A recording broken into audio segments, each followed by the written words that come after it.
Bueno, están conectándose todavía algunas personas, pero podemos iniciar, profesor, si le parece. Tú mandas, hermano, yo me someto. Ok, muy bien.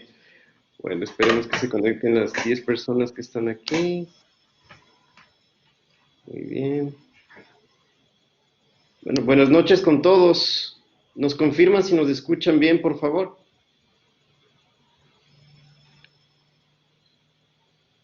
Muy bien, muchas gracias, Ivonne, Homero, bienvenidos a todos. Gracias, Jonathan. Saludos a todos. Bueno, creo que podemos iniciar en honor al tiempo de todos, por supuesto, de nuestro panelista de esta noche.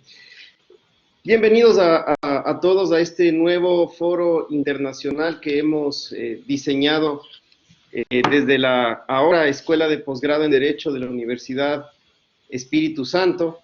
Es un verdadero honor en lo personal tener en la inauguración de este nuevo ciclo con la nueva escuela de posgrado, tener a alguien a quien admiro en lo personal mucho y que, como conversaba hace unos minutos con el profesor Diego López, sus textos son muy leídos en nuestro país. Y a propósito de la tecnología, tenemos también muchas personas inscritas de otros sitios de Latinoamérica y también de otros países, de otras regiones. Así que esto demuestra el interés que ha generado este muy importante foro y, como les decía, es un verdadero honor para mí compartir esta noche con el profesor Diego López Medina.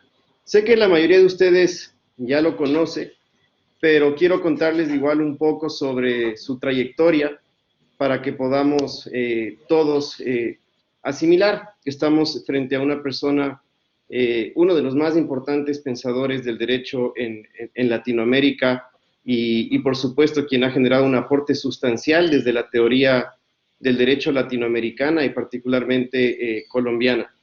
El profesor Diego López es doctor en Ciencias Jurídicas por la Universidad de Harvard en Cambridge y magíster en Leyes, un LLM por la misma universidad. Es también abogado y filósofo por la Universidad Javeriana, la Pontificia Universidad Javeriana de Bogotá. Es miembro fundador del Centro de Estudios de Derecho, Justicia y Sociedad. Está dedicado a la academia y a la consultoría en temas de derecho público y derecho comparado. Actualmente es profesor de la Facultad de Derecho de la Universidad de los Andes. También es profesor de la Universidad Nacional de Colombia. Es también en la actualidad editor de la colección Nuevo Pensamiento Jurídico de Uniandes, Siglo del Hombre, Editores, y coeditor de la revista de Derecho Público de la Universidad de los Andes y de Global Jurist de Berkeley University Press. Ha sido conferencista dentro y fuera del país y es autor de múltiples artículos y ensayos incluidos en publicaciones nacionales e internacionales, entre otras sobre el valor del precedente constitucional en Derecho Constitucional, Perspectivas Críticas, Observatorio de Justicia Constitucional por la Universidad de los Andes, Siglo del Hombre, de Editores, también de Derecho Constitucional, Política y Paz. Este último texto recibió el premio a Mejor Libro en Derecho por la Cámara Colombiana del Libro en el año de 1999. Es también autor de muchas otras publicaciones y destacamos dos que las hemos leído mucho en nuestro país: El Derecho de los Jueces, que ha sido una obra de consulta tanto para juezas, jueces, pero también para la academia en nuestro país, y por supuesto La Teoría Impura del Derecho, la transformación de la cultura jurídica latinoamericana, que fue producto justamente de la tesis doctoral del profesor Diego López Medina en Harvard. Como les decía, estamos frente a una persona muy importante para la teoría jurídica en nuestra región, y yo le quiero agradecer al profesor Diego López por haber aceptado esta invitación que le hemos formulado desde la Escuela de Posgrado en Derecho de la Universidad Espíritu Santo. El tema que vamos a tratar hoy con el profesor Diego López, que es acorde a una de sus investigaciones que está llevando adelante, es la escritura jurídica y judicial. En cuanto a la metodología, vamos a tener al inicio 45 minutos aproximadamente en el que el profesor Diego López dictará una conferencia al respecto. Y luego abriremos un espacio de preguntas por parte de nuestros participantes. Estas preguntas las pueden plantear a través del chat, pero también podrán plantearlas al finalizar vía verbal, por decirlo así, activando su micrófono, que ustedes pueden encontrarlo en la parte inferior. Antes de eso tienen que solicitarnos la palabra. Ustedes tienen el icono en la parte inferior donde está una persona con el brazo levantado. Tendrán que hacer clic ahí y nosotros les daremos la palabra. Sin más, nuevamente bienvenido, profesor Diego López Medina, y está en su casa, a pesar de que estemos en esta modalidad, pues es un alto honor que nos visite en nuestra universidad. Bienvenido y gracias nuevamente. Querido Pablo, muchas gracias por la invitación. Estoy muy feliz, claro que me siento en casa. Quiero pues saludarte, desearte muchos éxitos en la escuela de posgrado con la que arrancaste ayer, y estoy seguro que los estudiantes de tu universidad y de tu programa pues se beneficiarán de tu trabajo. Quiero, pues no quiero dejar de mencionar que como estamos hoy, aunque sea por vía tecnológica, en Guayaquil, quiero decir que los colombianos hemos observado con mucha atención el desarrollo de la pandemia, el sufrimiento que ha habido en Guayaquil y obviamente en otras ciudades de Ecuador, como existe hoy en día en Colombia, y que estamos teniendo estas conferencias virtuales precisamente por esta circunstancia que nos ha tocado a todos de formas muy directas. Entonces yo quiero, antes de arrancar, pues dar un mensaje de solidaridad con la gente de Guayaquil, con tus estudiantes, con las dificultades y los dolores mayores y menores que hemos tenido en estas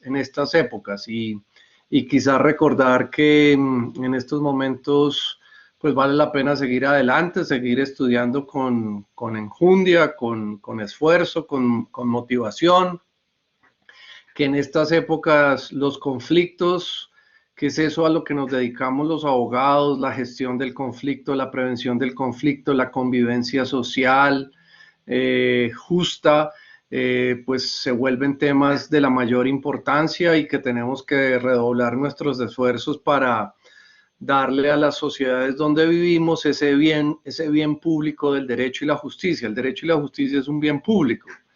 Es algo por lo que hay que trabajar. Se parece como al Sistema Nacional de Salud, es un sistema nacional de un bien público, y los abogados somos los actores fundamentales dentro de ese sistema que le da a la sociedad las posibilidades de vivir sin tanto roce y sin tanto dolor frente al conflicto, ¿no? Entonces, quiero arrancar por eso, y con un recuerdo también muy conmovido, ojalá, a las personas que han muerto, y a las familias que han sufrido las pérdidas de tantas personas tan queridas. No quiero dar la conferencia sin recordar ese contexto en el que estamos viviendo. Lo hacemos con alegría y con motivación, pero no quiero olvidar como esas circunstancias. Muy bien, entonces tú me diste 45 minutos, creo que ya gasté como 10, entonces trataré de ser realmente muy breve. Adelante, profesor. Gracias. Voy a hablar un poco sobre escritura jurídica y judicial. Este es un tema que se ha puesto de moda. La semana pasada o esta misma semana, la semana pasada, la Real Academia en Madrid lanzó la versión digital del diccionario panhispánico de lenguaje jurídico, que ya se había lanzado en formato en libro en el año 2017.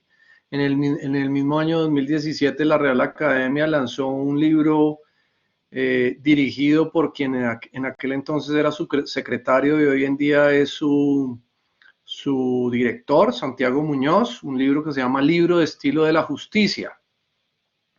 Y en general ha habido una explosión muy significativa de manuales de estilo, libros de estilo y en general esfuerzos por lograr que los abogados escribamos y hablemos mejor, porque ciertamente somos una de las profesiones que más lo hace. Entonces yo he venido estudiando este tema también desde hace unos 2 años, 2, 3 años, y escribí un libro que se llama Manual de Escritura Jurídica. La primera edición ya está completamente agotada, pero bueno, estamos trabajando en la segunda edición a partir de nuevas investigaciones que he tenido ocasión de hacer en el último año. Este manual de escritura jurídica lo publiqué con Legis, que ha sido la casa editorial con la que publico muchos de mis libros, y con la Agencia Nacional de Defensa Jurídica del Estado, que es una agencia del Estado colombiana dedicada específicamente pues a la defensa de los intereses jurídicos de la nación, y que tenía la preocupación también por ofrecerle a los abogados en general en el país una herramienta de cultura jurídica que pudiera mejorar la calidad de su escritura. El enfoque que yo utilicé en esta investigación es distinto al usual. Este tema es difícil porque usualmente lo trabajan gramáticos y gente que sabe mucho de la corrección de la lengua, pero en términos generales le proponen a la audiencia como tips o reglas de corrección, las generales de la gramática.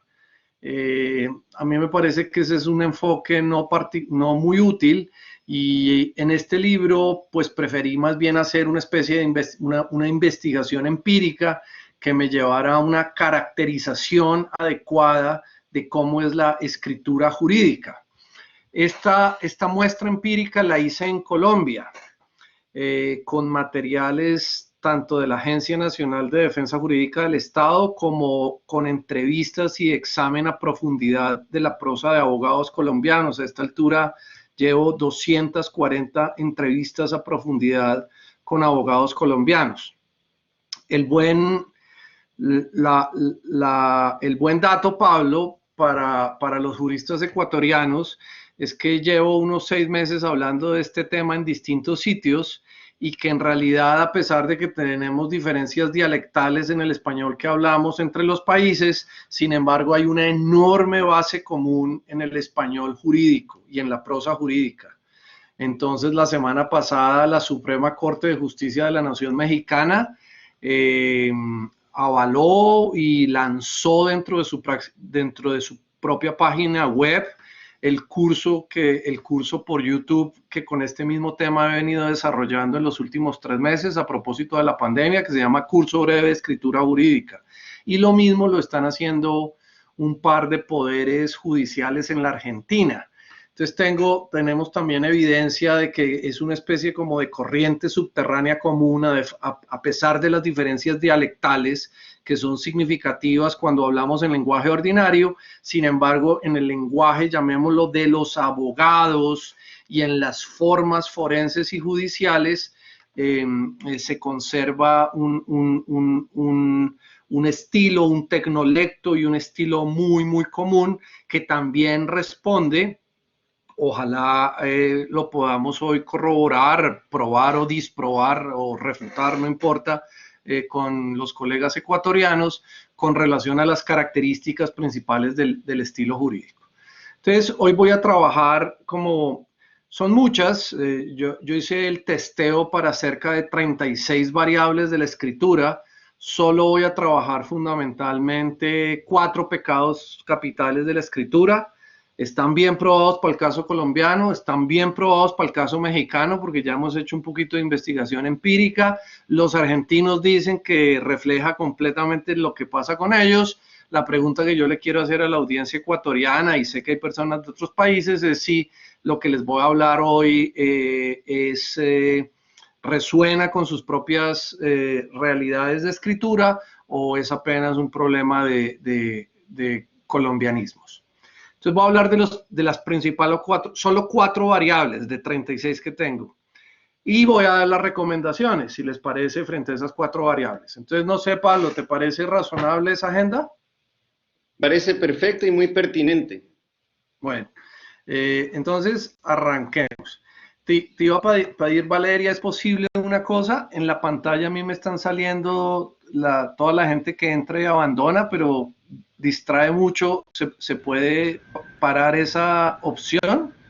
Sí, eso es Ah, de forma personal de cada usuario. Sin embargo, ya, pero sí lo puede usted configurar. Del lado derecho hay como sí, una rueda que dice mis ajustes. una rueda, Sí, dejar de hay, compartir, no, ese no es. En la parte inferior. en la parte En la inferior. parte. Sí, hay 4 opciones. Es un chat, participantes, compartir contenido y la cuarta es mis ajustes. Ah, no lo veo en la parte de abajo. Pero bueno, dejémoslo así. Me concentraré. O si no, hay una Estaré. etiqueta morada. Le da clic sobre la etiqueta morada y ahí se le despliega las opciones. Ah, sí, en la etiqueta morada, sí, mi querida Ok, amiga. Listo. entonces ahí está la ruedita que le digo que dice mis ajustes y hay una parte que dice notificaciones de ajustes. Entonces ahí da clic en deshabilita todas las opciones que le aparecen de notificaciones. Listo. Muchas gracias. Gracias. Excelente. Listo, estoy. ¿Me escuchan? Sí, lo escuchamos. Listo, muy bien. Sígueme teniendo el Perfecto. problema. No, ya, muy bien. Mil gracias. Ya. Gracias con la audiencia. Ya seguimos. Bueno, muy bien. Entonces, el primer pecado capital es el párrafo unioracional. Entonces, se los voy a explicar brevemente porque esta es la madre de todos los vicios. Pablo, ¿cuánto crees para 215 abogados? ¿Cuánto es el promedio de 215 abogados colombianos, mid-career o senior, no niños chiquitos recién graduados, mid-career o senior, de élite? ¿Cuánto es el número de palabras en promedio que utilizan en una oración? Sus oraciones, ¿cuántas palabras tienen en promedio? ¿Cuántas calculamos? Te estoy haciendo adivina, porque no creo que tengas razón para... Adivina. No me quiero arriesgar a un número que luego pueda No, ser arriesgate. irreal. No, que sirva luego para burlas. Dale. Al menos un Arries- rango para no incurrir en un extremo Dale, tan... dale, pero que no sea de 1 a 1000. No, pero el rango fíjemelo usted para tratar de aproximarme. Ahí tenemos 150, nos dice María Fernanda. Tal vez, 150, bueno. sí, Entonces, miren. tal vez más, ¿no? Miren. Una oración, acuérdense, una oración es mi mamá me mima. Estoy dando una conferencia por internet. Eso es una oración. Pablo es un amigo muy querido y nos hemos encontrado varias veces a lo largo de la vida. Puedo irlas alargando, ¿cierto? Bueno, el promedio de palabras por oración de estos abogados colombianos es de 51.8 palabras por oración.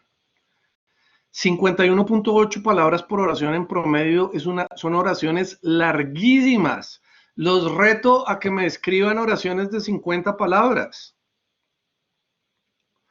Entonces, este es el promedio, no es la más larga, es el promedio de palabras por oración. Bueno, siguiente paso en el argumento, Pablo. Entonces, ¿qué pasa cuando uno escribe oraciones tan largas? Que con enorme frecuencia, en el 50% de los párrafos que yo testé, el párrafo es unioracional. ¿Entiendes la noción de párrafo unioracional? Es un párrafo que, por lo larga que es la oración, tiene una sola oración. ¿Cuánto es el promedio en esos mismos abogados que te acabo de decir de oraciones por párrafo? ¿Cuántas tiene? Si te acabo de decir que una de cada dos es unioracional, no estarás mal. Es 1.51 oraciones por párrafo. Bueno, ¿qué problemas tiene estos numeritos? Los problemas son muy sencillos, Pablo. ¿Qué pasa cuando uno escribe con oraciones tan largas? Te pregunto. Bien.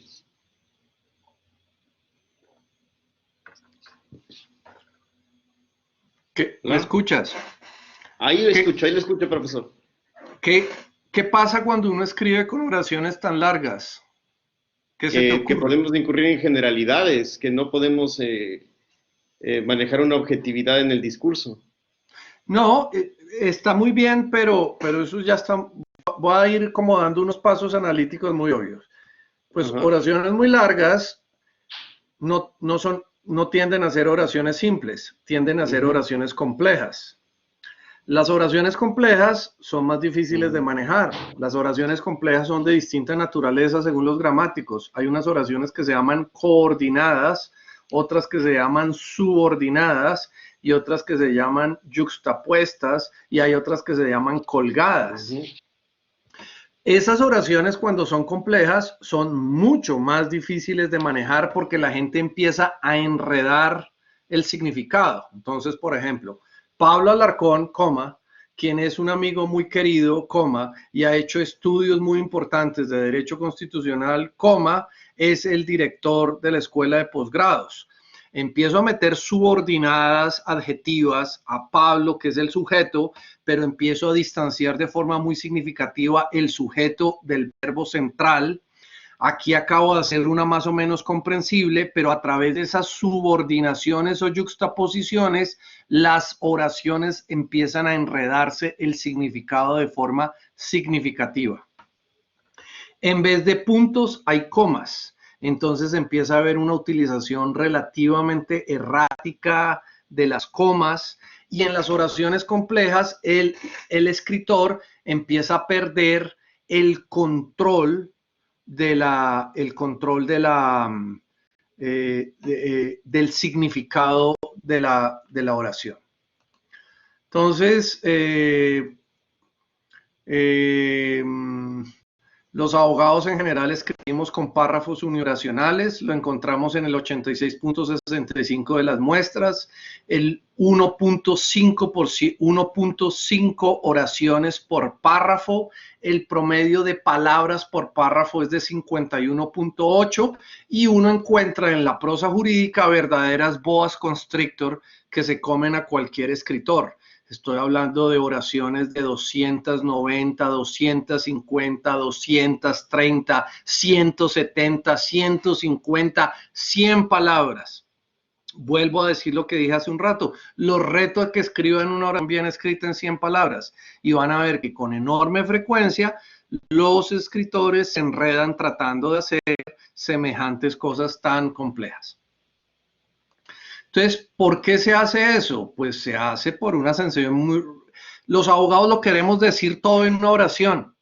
Queremos decir que Pablo, que es mi amigo, que ha hecho 25 posgrados, que es una muy buena persona, que es un buen padre de familia, es el director de la escuela de posgrados. Y todas esas cosas que son predicaciones distintas respecto del mismo sujeto, yo no las tengo que apeñuscar en la misma oración, pero los abogados apeñuscamos información como si toda la información, las excepciones, las cualificaciones, las adjetivaciones tuvieran que ir todas en oraciones complejas, apeñuscadas y largas. Es parte del estilo forense y judicial.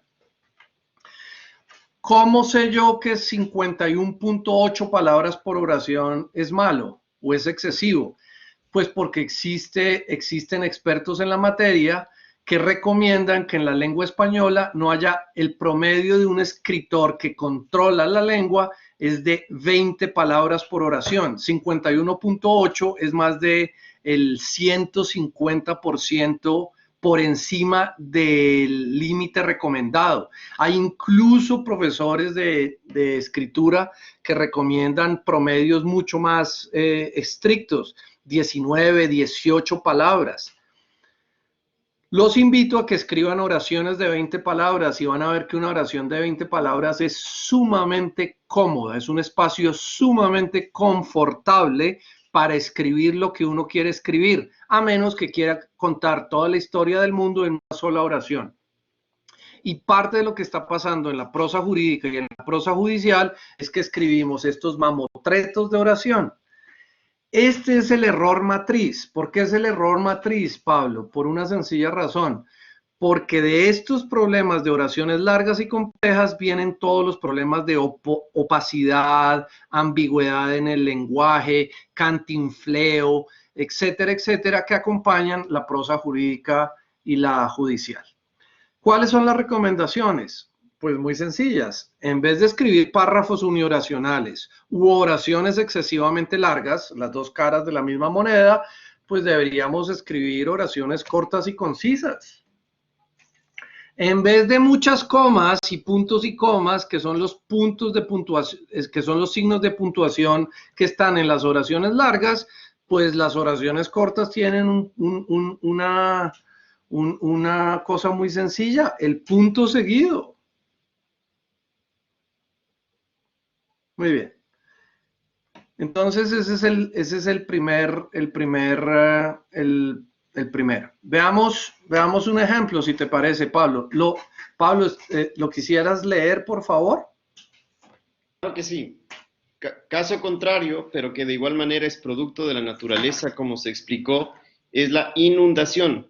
Este otro fenómeno de la naturaleza también impredecible e irresistible por parte de quien la sufre, además de generar extinción de la propiedad privada para acrecentar la propiedad pública sobre los ríos, trae como consecuencia en algunas ocasiones que se cubran los terrenos, llegando en ciertos momentos a ser tan fuertes que pueden dejar sumergidas viviendas, automotores, anegar calles, destruir cosechas, con peligro incluso vital para todos los seres vivientes que habitan el lugar y generar enormes pérdidas económicas.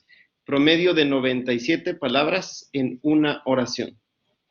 Entonces, ahí no es un promedio, son 97 palabras en una oración. ¿Ves? Es una oración larguísima. Entonces, si te das cuenta, no es oración simple, es oración compleja. No arranca con el sujeto. Miren esta vuelta tan larga. Caso contrario, pero de igual manera es producto de la naturaleza, como se explicó, es la inundación. El sujeto es la inundación, pero si se dan cuenta ya hay línea y media antes del sujeto. Uno no escriba, caso contrario de lo que yo pensaba es que mi mamá no me mima. Uno dice, mi mamá no me mima o mi mamá me mima. Yo creía que sí, yo creía que no. Entonces los abogados arrancamos con unas cosas muy largas, no arrancamos con el sujeto, no seguimos el orden natural que nos dio el profesor de gramática, sujeto, verbo y complemento, sino que arrancamos a veces con excepciones, anotaciones, cualificaciones, nos demoramos en poner el sujeto y luego ponemos el verbo relacionado con el sujeto de forma muy tardía, no hay puntos seguidos y lo queremos decir todo en una sola oración. En este párrafo en particular queremos decir de la inundación. 1. ¿Qué efectos tiene sobre la propiedad? ¿Cómo es el fenómeno naturalísticamente hablando? ¿Qué efectos tiene sobre viviendas, sobre personas y sobre la actividad económica? Eso es demasiado por una sola oración. La oración es una predicación, es una idea compleja. La oración no es el sitio para escribir el discurso, ni para poner múltiples ideas complejas. Hay un error lógico. Sin embargo, yo no sé, Pablo, ¿te suena dentro del estilo forense y judicial y jurídico ecuatoriano esta forma de escritura? ¿La ves familiar o no?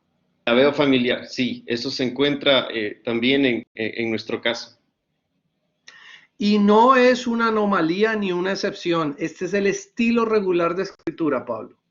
Es más, si con enorme frecuencia, cuando yo le hago consciente a los abogados estos párrafos, casi que su primera reacción antes de que yo explique qué está pasando con los párrafos es decir, eso está muy bien escrito, así escribimos los abogados, como que recargadito es más elegante y más recargadito es como si uno fuera más sesudo y más importante en lo que está diciendo, ¿cierto? Totalmente de acuerdo. Bueno, entonces vamos a ver cómo sería el segundo pecado. Entonces no solamente escribimos en una gramática compleja y rimbombante. Esa es una gramática compleja y rimbombante. Quisiera regresar al primer pecado simplemente para decir una cosa adicional. ¿Cuántas palabras debe tener en promedio una oración, las oraciones de un escritor que está en control de su prosa técnica, Pablo? ¿Cuántas dije que recomiendan los expertos? 20, ¿no? Hola, sí, son 20, ¿no? 20. Correcto. Pero al mismo tiempo voy a mencionar otro pecado que está muy relacionado. Los párrafos donde uno expone un argumento completo deben ser un poco más gruesos. Los abogados escribimos en unos párrafos chiquiticos. El promedio en Colombia es 80. Cuando yo tengo oraciones de 50 y párrafos de 80, de ahí sale la idea de que uno está escribiendo 1.5 oraciones por párrafo. Los expertos recomiendan que un párrafo, para que tenga un argumento completo, debe tener entre 130 a 160 palabras. Es decir, deben ser párrafos gruesos, densos, de tal manera que en una página uno vea 2 o 3 párrafos, no los 7 u 8 que a golpe de ojo está viendo uno en la prosa jurídica, unos parrafitos chiquitos de 50, 70 palabras, todos de una sola oración, súper enredados. Con estas dos métricas surge una tercera métrica muy interesante, Pablo. ¿Cuántas oraciones debe tener un párrafo según los expertos? ¿Cuántas debe tener? Pablo, no te duermas. Acá estoy con problemas de conexión, pero estoy aquí. No puedes. Bueno, me alegra. Pero estoy aquí. 5. Pues Pablo, sí señor, los expertos dicen, dan un margen un poco más abierto, entre 3 y 8. ¿Sabes cuántas oraciones tienen los abogados colombianos por párrafo? 1.5. Y los expertos dicen entre 3 y 8. ¿Por qué entre 3 y 8? ¿Por qué 3 es el piso mínimo? Porque 3 es el número mínimo de oraciones o predicaciones que desde la lógica clásica aristotélica tiene un argumento completo. Premisa mayor, premisa menor y conclusión. Diego, ¿qué me está diciendo usted? ¿Que un párrafo es el lugar gramatical de un argumento completo? Sí, mínimo bajo la forma aristotélica de premisa mayor, premisa menor y conclusión. ¿Por qué pueden ser 8? Pues porque puede haber oraciones adicionales. Por ejemplo, premisa mayor, es decir, lo ganado en el discurso anteriormente, más una aclaración. Allá llevamos 2 oraciones. La premisa menor, más una aclaración, 4 oraciones. La conclusión, más una aclaración o cualificación, más una oración tópica de entrada, más una oración final de conclusión. Ahí tienes 8. ¿Ves un párrafo de 8? Pero en el núcleo de 8 oraciones sigue estando una cosa muy importante, el argumento básico aristotélico. Yo estoy poniéndolo en su forma deductiva, pero claro, no vamos a dar una clase de lógica, pero pues también habría que hablar de las otras formas argumentativas para ver también cómo cuadran con las formas gramaticales. Entonces sí, entonces es muy raro. Oraciones muy largas, párrafos muy chiquitos y por lo tanto no predican, no argumentan, no silogizan. El párrafo no silogiza. Entonces eso es suficiente para tener una prosa del demonio, de mala. Porque entonces nuestros textos se vuelven complejos y confusos, Pablo. Bueno. Correcto. Póngale a ese problema gramatical un segundo problema, pero esta vez en el terreno ya no de lo sintáctico gramatical, sino en el terreno de la semántica. El lenguaje rimbombante. Entonces a los abogados nos enseñaron que teníamos que escribir con arcaísmos, latinismos, cultismos, frases trilladas y conectores lógicos vacíos. Nos enseñaron que hablar o escribir como un abogado era tener una especie de estilo profesional pesado, afectado, pretencioso, que cuando vamos al campo semántico de los sinónimos de una expresión, siempre nos gusta es la variación más elegante, es decir, las variaciones que están en el rango alto, digamos, de la distinción social. Los lingüistas llaman a ese rango alto o pretencioso acrolectos, es decir, la forma que habla la gente que está arriba en las alturas, por oposición al basolecto o a la vulgata o al lenguaje vulgar, o si quieren mejor, no vulgar, cotidiano. Obviamente yo no estoy diciendo que los abogados seamos vulgares o que utilicemos un lenguaje incorrecto. Yo creo que basta con que utilicemos un lenguaje cotidiano bien hablado. El lenguaje cotidiano es la forma de comunicación entre las personas y eso no le quita, digamos, ni complejidad ni rigor a lo que decimos. Entonces, los abogados hablamos con una voz impostada, afectada, y buscamos una distinción social innecesaria, especialmente rara cuando uno de los objetivos fundamentales de lo que hacemos en la gestión de los conflictos es ayudarle a la gente a entender qué está pasando con sus derechos, con su posición jurídica, etcétera, etcétera. Entonces, pues no escribimos en lenguaje sencillo ordinario. Creemos que tenemos un tecnolecto como si fuéramos químicos, pero yo creo que está bien probado en la lingüística contemporánea que el lenguaje del derecho es fundamentalmente el lenguaje ordinario. Tiene un poquito de tecnolecto en un aparato conceptual que utilizamos. Mucho de ese aparato conceptual es quizás innecesario. Y tenemos un poquito de tecnolecto prestado de otras ciencias, prácticas y técnicas que se utilizan en campos como el derecho de patentes o el derecho aduanero, pero es por préstamos de las cosas que regulamos.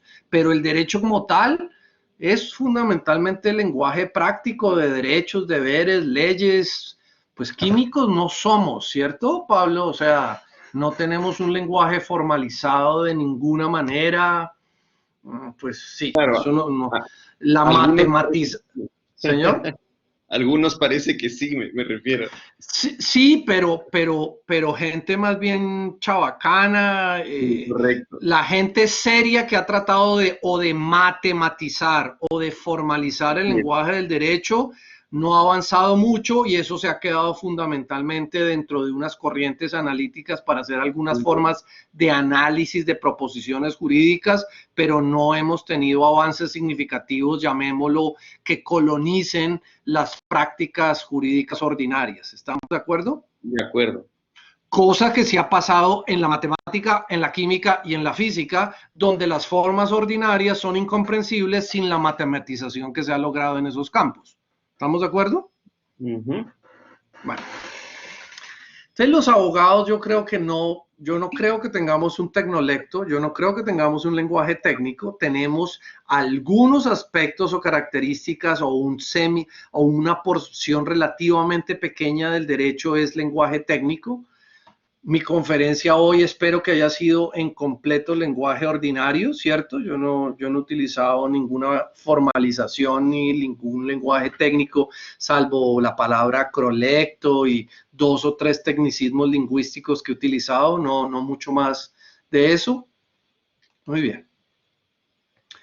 Entonces, un ejemplo, ¿lo quieres leer, Pablo, por favor? Por supuesto. En este sentido, la solicitud del togado, aparte de carecer de la documentación que la norma exige su estudio, intenta pretermitir las exigencias previstas en la normatividad expedida con carácter de extraordinaria por el flagelo de la pandemia, donde expresamente en el decreto legislativo número 546 del 14 de abril de 2020 establece el procedimiento para la obtención de este beneficio judicial.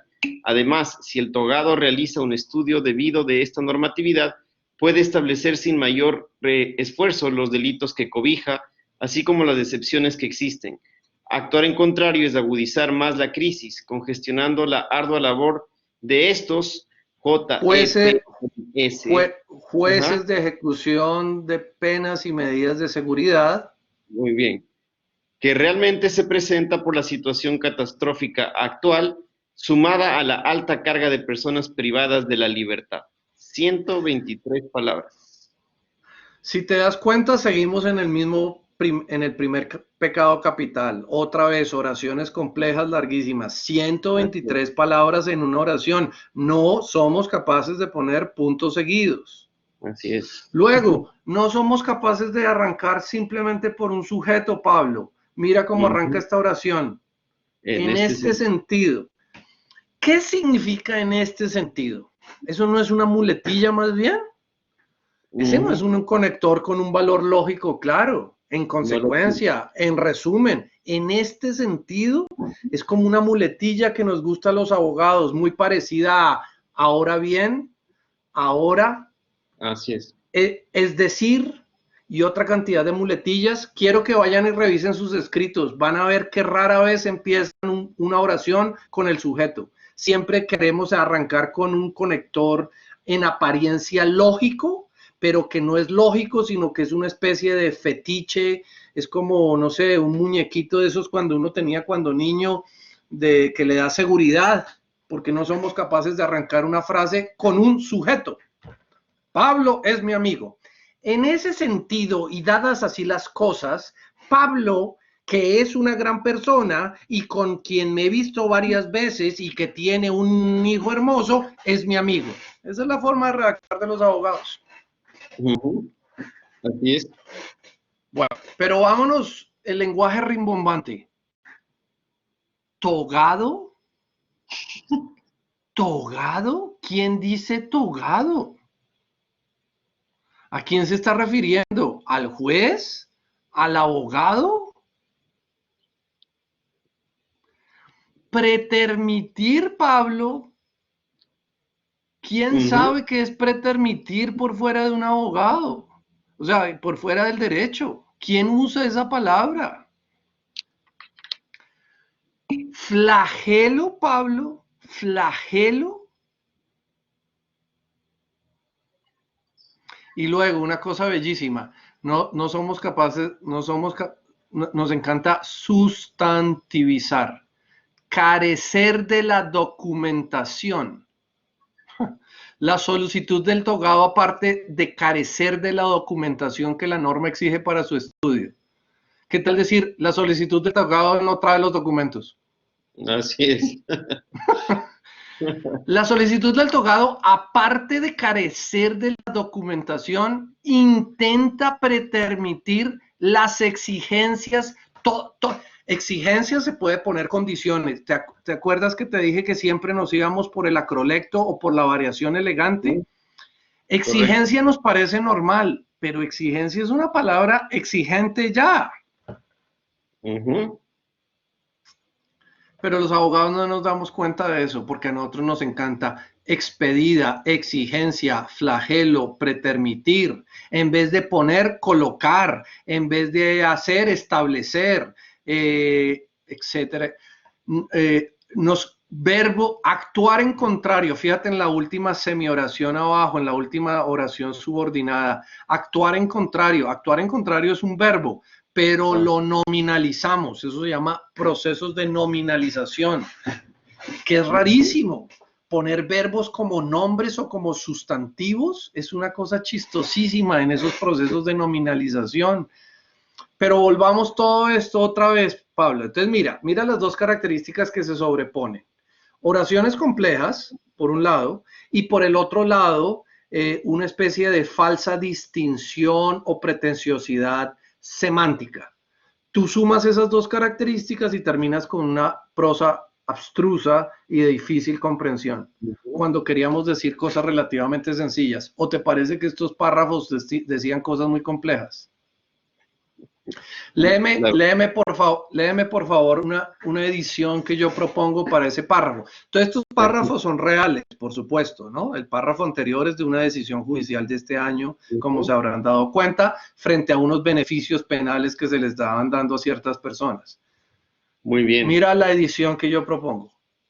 La solicitud del juez no adjunta la documentación necesaria para su adecuado estudio según lo exigido por el Decreto Legislativo 546 de 2020. Para la concesión del beneficio, la norma establece con claridad los delitos cobijados y las excepciones. El juez, en su solicitud, parece desconocer este marco jurídico básico. Su infundada solicitud nos obliga, además, a emplear escasos recursos judiciales en épocas de pandemia que estarían mejor empleados en casos verdaderamente difíciles de interpretación o aplicación normativa del beneficio al altísimo número de personas privadas de su libertad que lo están solicitando. ¿Dónde te quedó más clara la idea? ¿En el párrafo anterior o en este?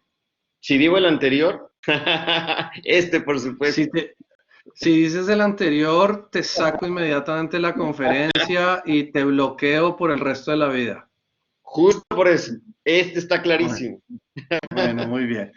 Entonces, fíjate, una cosa que está pasando a nivel gramatical, en vez de las 100 y pico palabras en una sola oración, son 93 palabras en 4 oraciones, 23.2 palabras por oración. El punto seguido es una cosa fantástica, es un oasis del buen escritor, le ayuda a parar, le ayuda al lector a pensar. Hay una cosa muy bonita que dicen los buenos escritores. Los buenos escritores ayudan a que los lectores se sientan inteligentes, porque en la primera lectura uno entiende a cabalidad lo que leyó. Los malos escritores lo hacen sentir a uno como un lector torpe, porque toca volver a leer varias veces, aunque sean mensajes sencillos. ¿Saben además qué está pasando en el mundo del derecho, Pablo? Yo creo que estamos escribiendo párrafos de esta naturaleza, esos largos y complejos y confusos que nadie está leyendo. ¿Sabes qué creo yo que hacen los jueces? Pasan por encima o los saltan. Así es. Es que es así, es así. Esa es la realidad. Y con todo respeto a los estudiantes que nos están oyendo y a los colegas que nos están oyendo, esa misma cosa la hacemos con los escritos de las contrapartes. Nos aburrimos horriblemente leyendo los escritos de las contrapartes, unos párrafos súper enredados, entonces pasamos por encima. Correcto. Bueno, muy bien. Nos vamos al tercer pecado. Tercer pecado. Bueno, para que luego se confiesen tus estudiantes, Pablo. Tenemos también muchos jueces, así que están muy atentos. Y en la Universidad del Espíritu Santo debe haber un confesionario bonito y grande, me imagino. Bueno. Lo tenemos, así es. Muy bien. Bueno. Entonces, lo tercero es que los abogados escribimos sin síntesis, pero una forma particular de síntesis que a mí me interesa mucho, el lead. El lead es un anglicismo, pero lo quiero traer a la prosa jurídica de la prosa periodística. Entonces es también una especie de recomendación. Léeme por favor estos titulares del periódico El Tiempo de Bogotá, Pablo. Muy bien. ¿Cómo va su región? Siga el crecimiento de casos por departamentos. ¿Sabe cuáles pandemias han azotado al mundo además del coronavirus? 5 localidades más en alerta naranja por COVID-19 en Bogotá. Mujer que iba a urgencias habría sido abusada por habitante de calle. Suspenden a la alcaldesa de Sucre por celebrar parranda en cuarentena. Listo. Quedémonos, Pablo, quedémonos con ese. Suspenden a la alcaldesa de Sucre por celebrar parranda en cuarentena. Ajá. Ese es el titular. Yo te quiero hacer una pregunta. ¿Tienes que leer la noticia o de hecho ya tienes la idea principal? Tengo la idea principal. Suspenden a la alcaldesa de Sucre por celebrar parranda en cuarentena. De verdad, no falta mucho de las 5 preguntas básicas. ¿Quién, qué, cómo, cuándo y dónde? ¿Cierto? Así es. ¿Tú crees que en un memorial jurídico la idea principal está en la primera página? ¿En la segunda página? ¿En la tercera página? ¿En el titular? Después de mucho ver prosa jurídica, a los abogados nos gusta esconder la tesis principal y tirarla como de la mitad del documento hacia adelante, especialmente a los jueces y a las sentencias judiciales. Mantienen una especie de indefinición o una especie de indefinición que ellos piensan que es una especie de característica de la justicia, de la equidad y de la ecuanimidad. No se definen, mantienen a todo el mundo casi, digamos, que se cae para un lado o para el otro y luego sostienen la tesis como al final del texto. Pues les voy a decir entonces, señores jueces, vamos a leer el final del texto. Y dime si no es así como la gente está leyendo hoy en día actos administrativos y sentencias judiciales. Así es, esa es la costumbre. Entonces, es muy sencillo. Como en todas las otras formas de ensayo, lo que tenemos que hacer los abogados es escribir la tesis desde el comienzo. ¿Cuándo? En la primera oración del texto. Diego, ¿de verdad? Sí, de verdad. ¿Saben para qué? Para orientar al lector, para que sepa para dónde vamos, para que sepa qué estamos haciendo, para que entienda nuestro propósito argumentativo. Y esta técnica se utiliza en periodismo a través de una titulación clara, como acabo de dar el ejemplo, o a través de una cosa que en las salas de redacción llaman con la palabra lead o síntesis. En español la llaman a veces copete o entradilla. El copete o entradilla de una noticia es el primer párrafo, es el titular, pero luego es el primer párrafo donde está toda la noticia. Quiero que vean en el buen periodismo el primer párrafo cómo es. Quiero que vean El País de Madrid, el New York Times, quiero que vean The Independent, o sea, periódicos muy buenos donde el primer párrafo es un esfuerzo realmente interesante y brutal de poner lo que uno tiene que decir. ¿Por qué no hacemos lo mismo en derecho? ¿Tú no crees que eso nos acordaría mucho? Ya no solamente las oraciones, sino los documentos en su conjunto. Por supuesto. Entonces, el hallazgo que hemos encontrado es que los abogados no argumentamos de forma sintética y esto afecta importantemente los textos. No empezamos con la tesis principal que vamos a sostener, más bien la escondemos. Recopilamos antecedentes del caso de forma excesivamente larga y prolija. Somos incapaces de ofrecer resúmenes del estado de la jurisprudencia. La doctrina citada rara vez va al punto de manera eficiente, es decir, contamos historias e historietas y contextos demasiado inoportunos y demasiado largos, donde escondemos la historia en vez de mostrarla con claridad. Eso claramente es un serio error en la prosa jurídica. Súmale a este error a los dos anteriores. Oraciones súper largas, súper complejas, más semántica compleja y pretenciosa. Entonces eso te va dando el cuadro general, la foto general de una prosa jurídica enredada y difícil, a pesar de que estamos diciendo a veces obviedades o tonterías.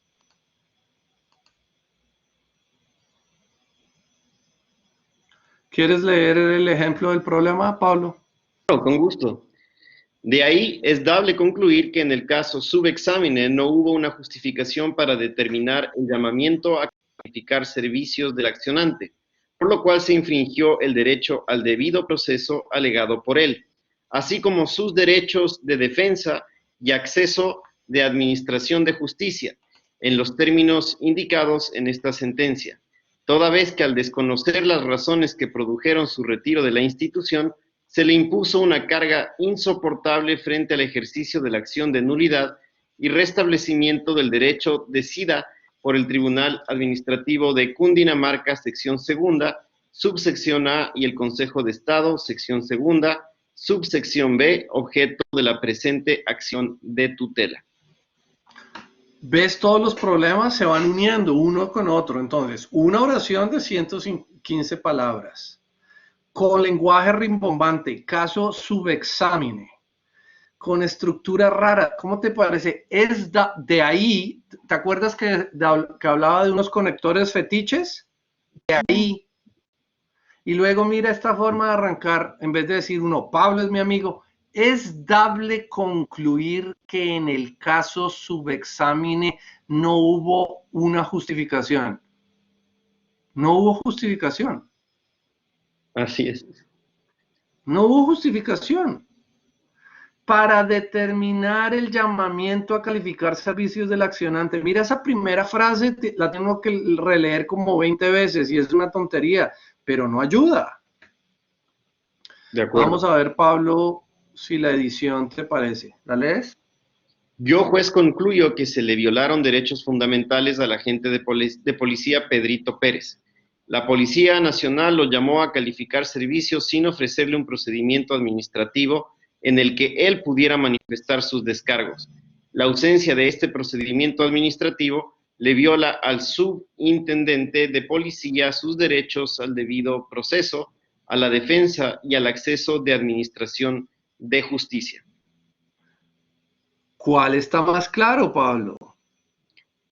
Claramente. Claramente. Yo pienso que claramente está más claro. 63 palabras en 3 oraciones. Y la anterior era una sola oración de ¿cuántas? ¿Te acuerdas? 115. Bueno. El cuarto pecado, ¿tenemos tiempo para el cuarto pecado o ya estamos muy aburridores? ¿Qué dice la audiencia? Hagamos un referéndum. Hagamos referéndum de moda. Sí, digan cuarto pecado o que se calle. Una de las dos. Hasta aquí. Uy, ¿Quieren bien, que se bien, vamos bien. Uy, no pero he visto uno abandonó. no. Si alguien No, dice pero que uno se fue. Sí, anotas. Anotas a los que digan que no y les pones mala nota. Uy, Mariucci volvió. Ella se había ido y yo ya la tenía aquí anotada. Se salvó. Volvió para el cuarto pecado. Bueno, es que les gustan los pecados, ya veo a toda esta audiencia. Listo. Chévere. Entonces seguimos, Pablo. Seguimos, por supuesto. Bueno, hermano, me alegra.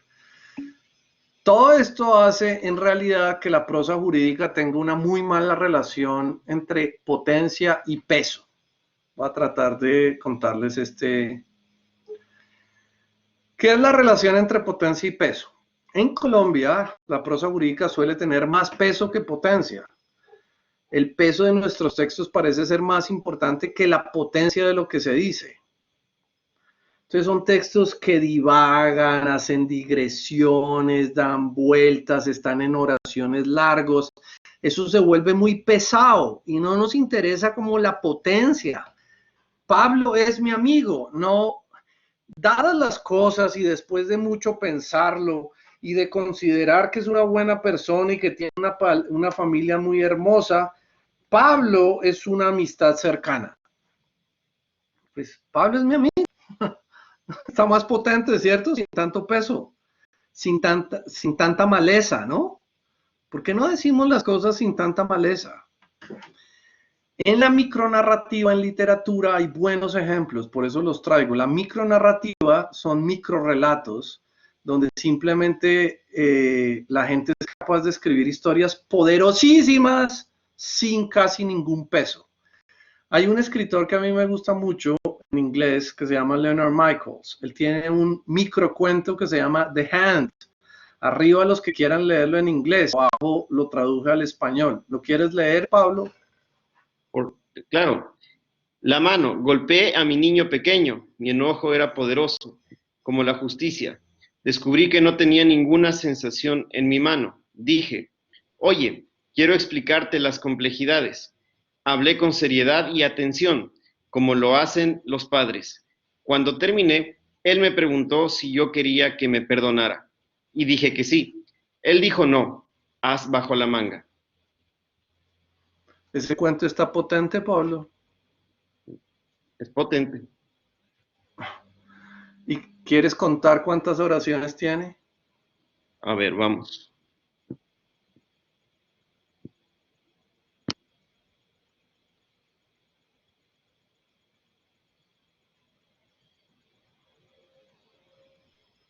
Ocho oraciones, si no estoy mal. Sí. ¿Cuál es la oración más potente de ese cuento? ¿Dónde está el centro de la narrativa? La primera. Mucha gente dice eso y tiene razón. Yo creo que esa es la introducción, pero ¿dónde está el desenlace? Eso se llama introducción en narrativa. Golpeé a mi niño pequeño, pero además introducción sin agüeros, de una a la materia, ¿cierto? Esto no arrancó diciendo, vivíamos en Nueva York y era un lindo día de verano, ¿no? Golpeé a mi niño pequeño. ¿Dónde está acuérdate que hablan de introducción, nudo y desenlace? ¿Dónde está el desenlace del cuento? Mi enojo era poderoso, no, Liliana. Sigan, a ver quién me cuenta. ¿Dónde está el desenlace?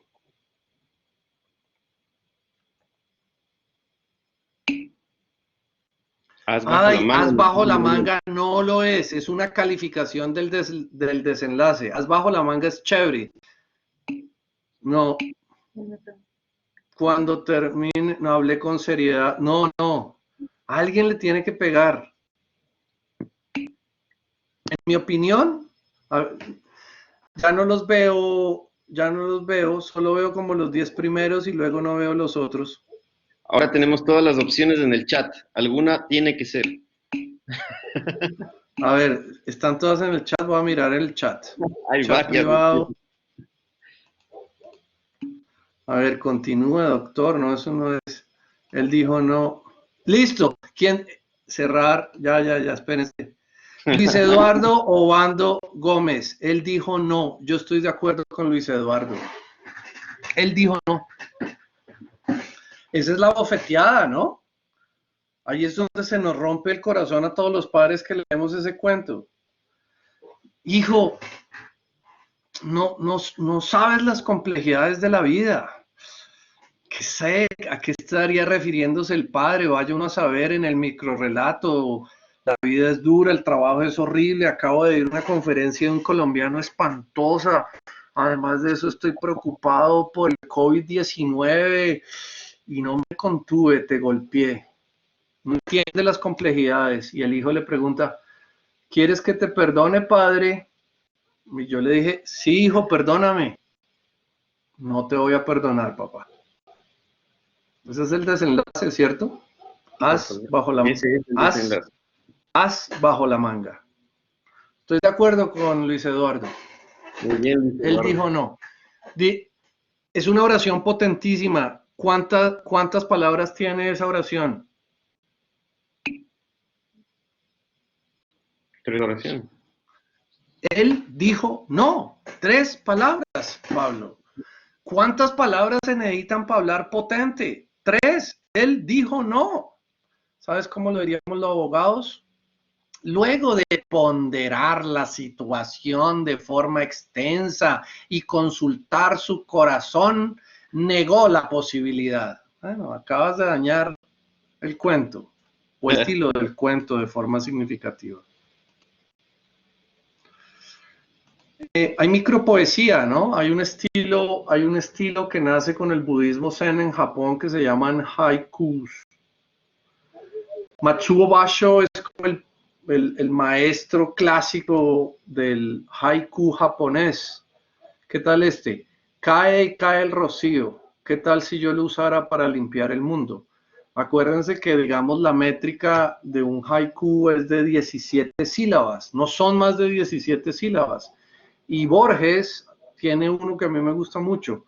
Es un imperio, esa luz que se apaga o una luciérnaga.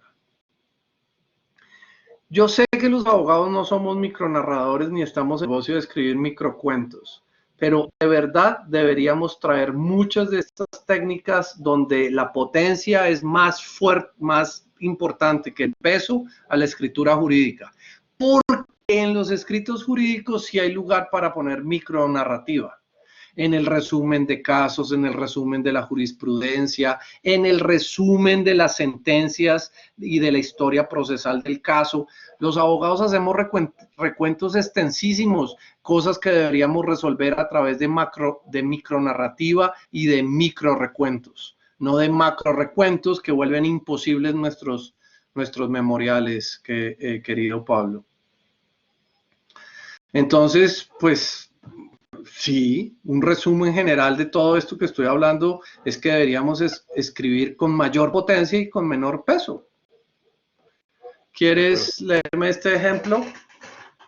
De acuerdo a esto, si bien dentro de los documentos del contrato, para el caso de los documentos del proceso de selección, se encuentra establecida la posibilidad tanto de declarar la terminación anticipada del contrato como de realizar la liquidación unilateral del mismo por parte de la empresa.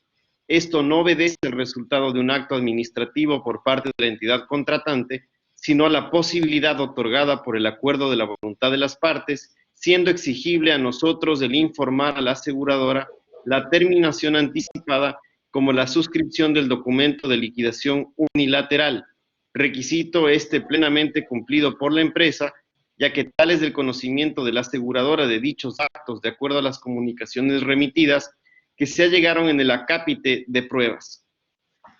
¿Ves que no estoy echando mentiras? Otra vez todos los problemas juntos, ¿no? Cada ejemplo que pongo es un resumen de todos los problemas que hemos visto. Oración larga, 129. Comas gramaticales. Tú hiciste una corrección leyendo una cosa que evidentemente debería ser un punto, va una coma. Yo no he, digamos, ni transformado ni cambiado los textos, vienen como vienen. Los abogados ponemos comas gramaticales donde deberían ir puntos. Tú lo corregiste en la lectura, ¿te acuerdas? Sí, así es. En empresa esto no obedece, ¿cierto? En la línea 4 del párrafo, lo corregiste adecuadamente. Esto no es un mensaje muy difícil. ¿Se entendió? Toca volverlo a leer. Si tú me preguntas, toca volverlo a leer, porque son mensajes sencillos que no hacemos claros y amables para el lector. Esto no es, digamos, la fenomenología del espíritu de Hegel y no es el ser y la nada, pero escribimos cosas súper complejas que no son amables con el lector. De hecho, si tú me preguntas, Heidegger es amable con el lector, así está exponiendo cosas muy de difícil comprensión y en un lenguaje ciertamente experimental y exploratorio, pero Heidegger no es complejo a propósito, creo yo. ¿Quieres ver la edición? ¿La lees? La empresa puede declarar la terminación anticipada o la liquidación del contrato porque así quedó pactado. Ya se notificó a la aseguradora la terminación anticipada. La aseguradora reconoció que recibió la notificación. Ello consta en el expediente. ¿Cuál está más clara, Pablo? Esta está más clara. 37 palabras en 4 oraciones, 9.25 palabras por oración. Es decir, no tenemos que escribir oraciones de 100 palabras, Pablo. Es decir, podemos escribir con mayor potencia y con menos peso, ¿cierto? Menos peso. Mencioné a Sartre, que me gusta. Dice Sartre en El ser y la nada. El mesero de café tiene el gesto vivo y marcado, demasiado preciso, demasiado rápido. Se dirige hacia los clientes con un paso rápido, se inclina con demasiada prontitud, su voz, sus ojos expresan bastante interés para tomar la orden del cliente. En fin, regresa, todo manipulando su plato con cierta habilidad, poniéndolo siempre en desequilibrio para luego equilibrar con un movimiento ligero del brazo y de la mano. Toda su conducta nos parece un juego. ¿A qué juega? El muchacho juega a ser mesero de café. Y yo creo que cuando nosotros escribimos así, estamos jugando. Y estamos jugando es a ser abogados. Y yo creo que no deberíamos jugar a ser abogados, sino serlo, escribiendo mejor.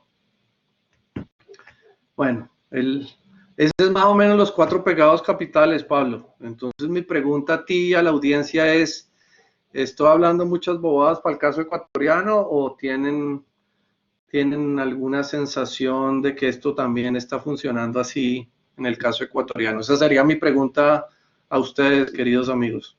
La más clara prueba está en el chat. A ver, ¿qué están diciendo? ¿Qué están Muy diciendo en el pertinente. chat, mi hermano? Nos identificamos al 100%. También es igual, doctor, sí, doctor, las providencias judiciales, no hay mayor diferencia aplicable al caso ecuatoriano. Pero bueno, me alegra. Esa era mi hipótesis. Esa es mi hipótesis. Obviamente, pues esto todavía no es una prueba. Tendríamos que hacer unos muestritos y unas cosas. De pronto lo hacemos conjuntamente, Pablo, a forma de, de una investigación conjunta, si te parece. Me parece perfecto. Bueno, muy bien.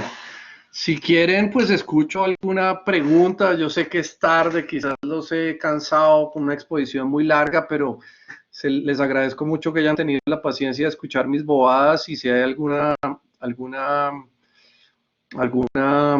pregunta que quieran hacer y yo trato con mucho gusto de responderla. Gracias, profesor. Tienen el uso de la palabra. Si desean plantear alguna pregunta, por favor, lo pueden hacer por el chat o nos pueden solicitar la palabra también si quisieran encender su micrófono. Les damos atribuciones para que puedan preguntar. Buenas noches. Buenas noches. Buenas Adelante, noches, doctor Pablo. Buenas noches, profesor. Un gusto, gracias a la Universidad doctor, del Espíritu bienvenido. Santo. Muchas gracias y con todo gusto. Para el profesor López, soy un juez de este país que trabaja 28 años en la Administración de Justicia y quería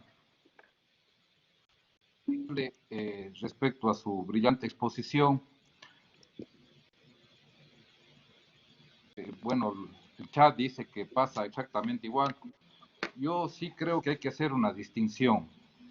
Hay que marcar una línea de tiempo porque efectivamente creo que lo que usted ha relatado no es que ha desaparecido, pero sí creo que no tiene la intensidad que tenía antes en el sistema escriturario.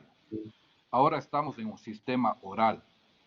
¿Y por qué cambia esto? Porque, por ejemplo, nosotros tenemos una legislación que le permite al juez limitar en el tiempo las intervenciones de las partes.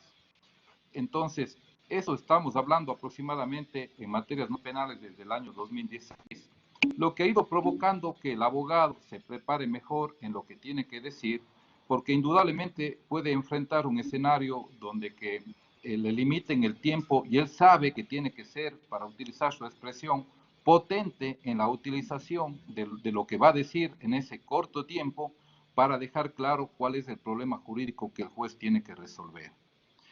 Yo creo que ahora estamos frente a otro escenario. No, eso no es, no quiero decir que ha desaparecido el escrito farragoso, el escrito que, como usted bien dice, lo que más pretende, mejor dicho, es a veces confundir, oculta lo principal. Se dice que los latinos somos latosos, que nos encanta darnos la vuelta, irnos a dar la vuelta y no asumir lo importante. Mientras usted hablaba, me acordaba que en este país, y creo que en muchos países de Latinoamérica, el mejor candidato a abogado es el latoso, el hablador, el que pone mucho énfasis en esas cosas, y tal vez eso repercute. Alguna vez un profesor decía que si leyéramos una sentencia del Tribunal Supremo Español, o más concretamente también de Alemania, vamos a ver que ellos son lacónicos y puntuales en lo que dice. El ejercicio que usted nos ha hecho es muy valioso, los 4 pecados capitales, ojalá pueda leer todos en su obra pronto. Yo creo que una enseñanza también para los jueces de toda Latinoamérica, de todo el mundo. Siempre marco yo el ejemplo de la Corte Warren en Estados Unidos, cuando el juez, el presidente de la Corte, resolvía el tema de la discriminación, él se planteó que su sentencia tenía que ser publicada en una sola página del periódico y dijo, tengo que ser concreto para que pueda entrar en la página del periódico y utilizar el lenguaje sencillo para que todo el mundo me entienda, porque estoy resolviendo un problema jurídico que a todos nos atañe. Eso creo que puede ser un tema que nos debe direccionar a los abogados que ejercen la profesión. Efectivamente tenemos que ser muy puntuales, concretos, potentes, como usted dice, en cuál es el argumento principal de nuestro caso. Y yo creo que ahora, también para finalizar, y disculpas por tomarme tanto tiempo, yo creo que ahora en el Ecuador, también le cuento algo que puede contribuir a sus investigaciones, en el tema se da los parámetros de lo que significa la motivación de la resolución. En esto el doctor Pablo es experto en derecho constitucional, y ahí, por ejemplo, se dice que tiene que tener el estándar de la comprensibilidad, y en eso estamos trabajando, creo yo, abogados y jueces, para precisamente no utilizar esas expresiones enredadas que no llevan a nada, y tenemos que tener ese lenguaje comprensible. Muchísimas gracias por la atención. A usted. Quisiera decir, Pablo, dos cositas, sí. Claro que sí, por supuesto. Gracias. Con relación, claro, lo que dice el doc es cierto, pero también es cierto, fíjense, claro, yo estoy estudiando escritura jurídica, ¿no? Entonces, es cierto que en la oralidad los límites de las intervenciones han hecho que los abogados tengan que ofrecer síntesis más claras de lo que le quieren decir a los jueces. Pero en toda América Latina seguimos trabajando sin esos límites en los formatos escritos. Digamos, nuestros memoriales siguen sin estar con esos límites, y ciertamente las sentencias tampoco los tienen. Entonces, aunque el límite puede obligar a la gente a ser más escueta y más concisa, en términos generales, en la escritura, por oposición a la oralidad, estamos trabajando sin límites. Y en segundo lugar, porque lo veo mucho en el chat, esta no es una característica exclusivamente de América Latina, ¿no? De hecho, gran parte del movimiento de lo que llaman el lenguaje claro es un movimiento nacido en los Estados Unidos frente a las propias enfermedades de la escritura jurídica en inglés. Entonces, tampoco romanticemos mucho al juez anglosajón, aunque es cierto, digamos, esta semana, por ejemplo, salió una sentencia de la Corte Suprema de los Estados Unidos extendiendo la categoría sexo del Civil Rights Act del 64 a las personas homosexuales y transexuales, una corte conservadora, donde la opinión mayoritaria está escrita en 32 páginas. Oigan lo que estoy diciendo, el Civil Rights Act, una corte conservadora, la extiende la categoría sexo a la protección laboral de personas homosexuales y transexuales, y la opinión mayoritaria está en 32 páginas. En Ecuador o en Colombia, para hacer eso, nos hubiéramos gastado 1.585 del puro susto. Digamos, el matrimonio, la posibilidad de matrimonio homosexual en Colombia es una sentencia sin molestar, debe tener 180 páginas. Y yo creo que esa sentencia era más fácil de sacar que la protección laboral de personas transexuales.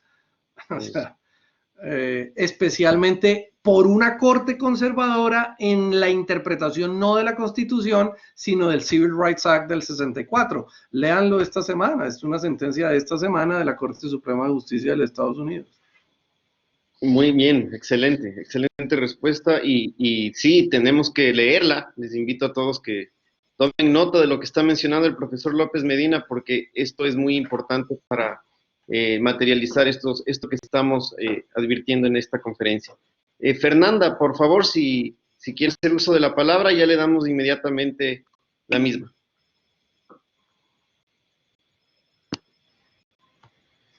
Tiene la palabra María Fernanda Serna, medio activando el micrófono, por favor. Aló, hola, buenas noches, Buenas doctores, noches, ¿cómo María están? Fernanda. Profe, ¿cómo está? Estoy completamente de acuerdo, voy a encender la cámara para que nos veamos. Estoy completamente de acuerdo con lo que dice el profe Diego y también, por ejemplo, un problema que veo mucho que nosotros como estudiantes o como pasantes tenemos es que en realidad cuando nos vamos a dirigir a hacer escritos, nos vamos a dirigir a los jueces, es un rollo, o sea, terrible. Y son formalidades que nos exigen. Yo a veces le pregunto a mis jefes por qué tenemos que hacer eso, o sea, por qué no podemos ser como que un poco más explícitos a la hora de escribir. Y me dicen, no, es que el juez le gusta que le hablen así. Yo todavía, por ejemplo, no entiendo el término usía. O sea, todavía no lo entiendo. ¿Qué es eso?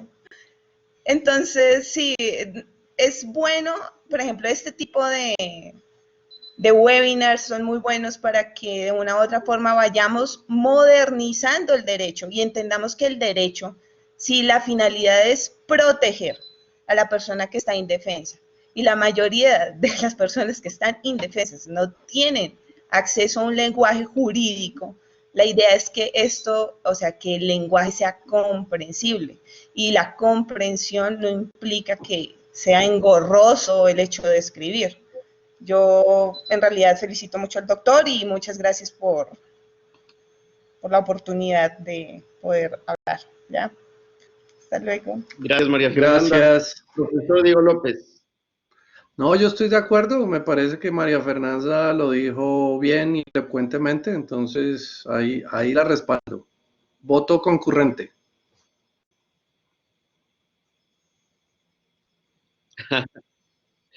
Voto concurrente, muy bien. Fernanda Ortiz, por favor, Valeria, si le asignamos. ¿Es obligatorio llamarse Fernanda para hablar en este webinar o qué?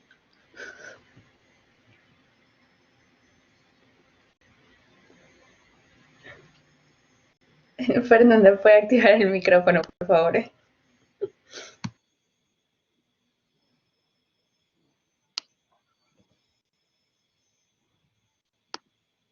Sí, tenemos. Fernanda, la escuchamos, adelante.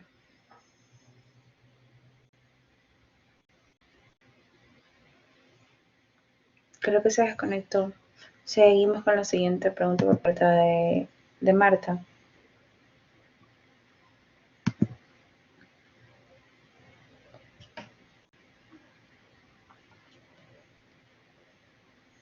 Hola, hola, buenas noches. ¿Me escuchan, por favor? Sí, señora. Buenas Hola. noches, le escuchamos claramente.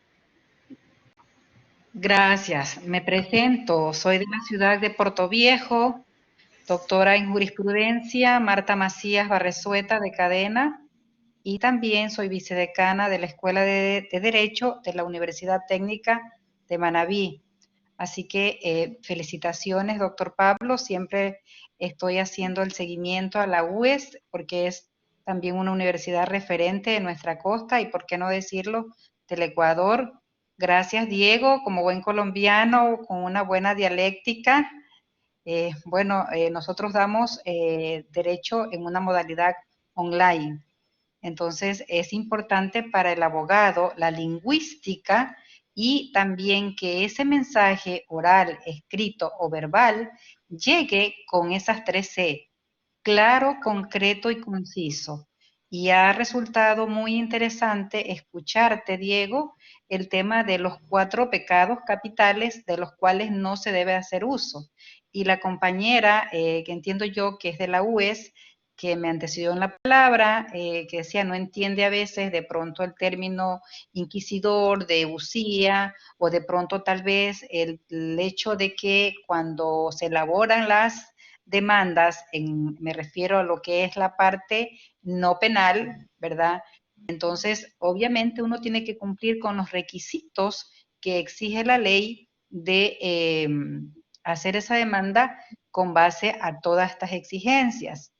Entonces no podemos también obviar allí esa parte, y también es importante resaltar el tema de que debemos de comenzar a expulsar un poco lo que tú decías, las muletillas, que somos ahí como que muy campeones para utilizarlo, igual que en Colombia, aquí en nuestro país llamado Ecuador, cada provincia también tiene sus propios modismos, ¿verdad? Depende también de la preparación, del estudio y de la autopreparación también que se dé cada profesional o cada estudiante. Entonces, aquí sí yo hago un aplauso para ustedes porque nos están alimentando con estos conversatorios llamado webinar para poder progresar en lo que decían los compañeros, lo mismo el compañero juez, yo también fui fiscal y jueza por casi 30 años, y también me atrevo a decir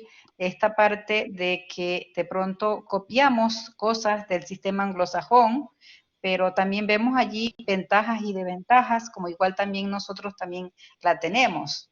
Entonces, mis felicitaciones, y de verdad que ha sido un webinar muy interesante, y como siempre, doctor Pablo, usted con programas que llaman la atención. Imagínense, yo soy de otra provincia y de otra carrera de derecho, y estoy aquí porque me interesa seguir aprendiendo. Yo pienso de que eso es lo más grande que nosotros debemos de aplicar, en que debemos de seguir en este proceso de avance y de superación.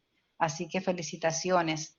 Esas serían mis puntualizaciones. Doy Muchas paso a gracias, quien doctora desee Marta. la palabra. Muchas gracias por sus gentiles palabras, doctora Marta, y bienvenida. Profesor Diego López, ¿algún comentario en torno a lo señalado? Sí, muchas gracias, Marta, muy gentil, le agradezco mucho.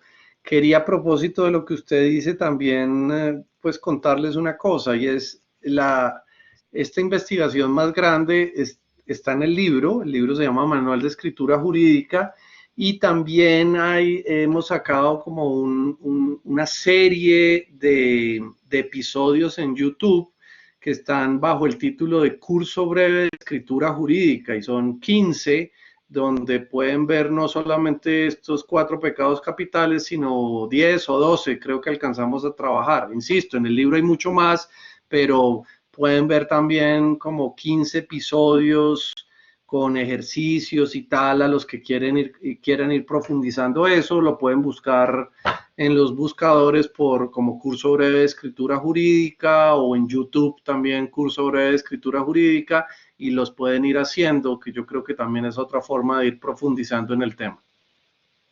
Excelente. Bien, tenemos alguien más que quisiera hacer alguna pregunta. Fernanda Ortiz, me parece que está, Valeria. Hola, hola. Fernanda, buenas noches. Le escuchamos. Buenas noches, doctor Pablo. ¿Sí me escucha? Le escuchamos, Fernanda. Bienvenida. No pude antes. Felicitaciones a usted, doctor, a la UES y al expositor excelente. Yo, más que una pregunta, quisiera hacer un comentario por el hecho de que a mí me tocó aprender a prácticamente hablar y escribir de 2 formas. De una forma jurídica y de una forma, por así decirlo, común y corriente, ¿verdad? Entonces, todo lo que ha dicho el doctor sobre la escritura jurídica para mí es prácticamente nuevo, porque yo vengo de una escuela donde aprendí que el abogado tiene que escribir mucho, hablar mucho. Entonces, es muy interesante conocer esto nuevo, pero también es un poquito complicado cuando venimos de una escuela diferente, ¿verdad? Por así decirlo, o de una escuela, qué sé yo, de escritura jurídica diferente. Sin embargo, me parece muy bueno lo que el doctor ha dicho, excelente, y me va a tocar esforzarme por hacerlo, porque definitivamente me acostumbré a un tipo de lenguaje jurídico como un poco más, por así decirlo, abundante, quizá, qué sé yo, rimbombante en ciertas situaciones, ¿verdad? Sin embargo, muchas gracias por esta exposición, que para mí ha sido de mucha ayuda. Algo que también quería comentar, permítanme activar mi cámara, aunque creo que no puedo. bueno, seguir acá. Entonces, algo que quería comentar es que cuando estaba en mi adolescencia, hace un buen tiempo atrás, estuve en un noticiero juvenil y para sorpresa, lo que aprendí en el noticiero juvenil coincide en las 5 preguntas básicas que enseñó el día de hoy el doctor, que es el qué, el cómo, el cuándo y el dónde. Y algo más dijo que me olvidé, la quinta palabra. Entonces, efectivamente creo que sí es muy importante tener eso claro para que podamos dar a conocer con claridad al juez, inclusive a los otros abogados, ¿verdad? Pero me queda ahora sí una pregunta. Pregunto yo, ¿no deberíamos los abogados, ¿verdad?, hablar en ciertos términos jurídicos que de alguna manera denoten una diferenciación, por así decirlo, ¿verdad?, entre las personas que no son abogadas de los que sí somos abogados? No sé, es una pregunta un poco loca, pero me gustaría mucho que el doctor me la responda. Muchas gracias. Gracias, Fernanda, muy gentil. Profesor Diego López. Gracias, Fernanda, muy interesante todo lo que dices. Sí, todos tenemos que hacer muchos esfuerzos. Yo no creo que uno deba tener un lenguaje diferenciado simplemente por razones de distinción. Uno debe utilizar el lenguaje por razones de precisión y de comunicación. Entonces es posible que entre los abogados tengamos diálogos donde usar un lenguaje con ciertos niveles técnicos nos ayude para comunicarnos con precisión entre nosotros, como los médicos digamos, en una sala de cirugías. Pero al mismo tiempo tenemos que ser muy conscientes que no solamente hay comunicación de back office, sino que también hay comunicación de front office con los usuarios del derecho, y que ahí esa comunicación con los usuarios del derecho debe ser mucho más generosa con ellos. También a recordarles que nuestras comunicaciones de back office tampoco es que sean formalizadas y matematizadas, es lenguaje ordinario, Pablo. Yo digo que mi parte tiene el derecho y tú dices que la contraparte. Podemos discutir problemas, comillas, de legitimación activa, pero eso es una forma de discutir problemas de entrada al proceso, cosas que al mismo tiempo es fácil de traducir si uno entiende de lo que está hablando. Y luego no hay que mistificar o enredar los mensajes diciéndole al cliente, no, es que no teníamos legitimación por activa en el libelo. Bueno, nos jodimos. Porque es que decir que uno no tenía legitimación por activa en el libelo se puede decir de forma muy fácil al cliente, eso no tiene mayor enredo. Esa es mi opinión. Es verdad, la comparto. Profesor, ¿cuántas preguntas más podemos hacer según su tiempo? Y nos sometemos a su tiempo. Tenemos 3 preguntas concretamente según advierto. Hay una muy buena que salió sobre los antiejemplos. ¿Me la haces? Esa creo que es esencial. Veamos. Hay una que menciona los antiejemplos, creo que es Sí, claro. De Vicente Benítez, ¿verdad? Vicente Benítez es mi amigo Vicente Benítez de Bogotá. Debe ser, debe ser. Bueno, dale.